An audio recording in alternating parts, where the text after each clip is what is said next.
അത് മാഘം ഭംഗിയായി നടത്തും എന്നുള്ളതാണ്.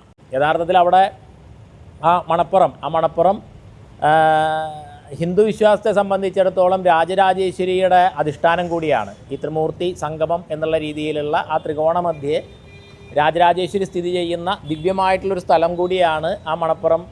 അവിടെയുള്ള ഹിന്ദു സംസ്കൃതിയെ സംബന്ധിച്ചിടത്തോളം അപ്പോൾ അവിടെ ഒരു യജ്ഞഭൂമി എന്നുള്ള രീതിയിൽ വരുന്നതിനെ തടയുകയാണ്.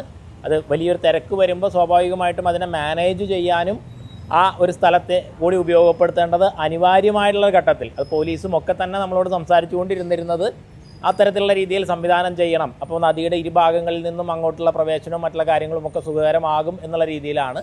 അപ്പം അതിനെയാണ് ഇങ്ങനെ ഒരു തടസ്സപ്പെടുത്തുന്ന സ്ഥിതി ഉണ്ടായത്. അപ്പോൾ ആ തടസ്സപ്പെടുത്തുന്നതിൻ്റെ മറികടക്കുന്നതിന് വേണ്ടിയിട്ട് നമ്മൾ അതിൻ്റെ നിയമപരമായിട്ടുള്ള മാർഗ്ഗങ്ങൾ കാര്യങ്ങളൊക്കെ അതിൻ്റെ കാര്യങ്ങളിലേക്കൊക്കെ കടക്കുകയാണ്. ഒപ്പം തന്നെ ഇതിൻ്റെ സംഘാടന അല്ലെങ്കിൽ അതിന് നേതൃത്വം നൽകുന്ന ആചാര്യ പരമ്പരയ്ക്ക് വേണ്ടിയിട്ട് പറയാനുള്ളത് അത് മാഘം ഭംഗിയായി നടത്തും എന്നുള്ളതാണ്.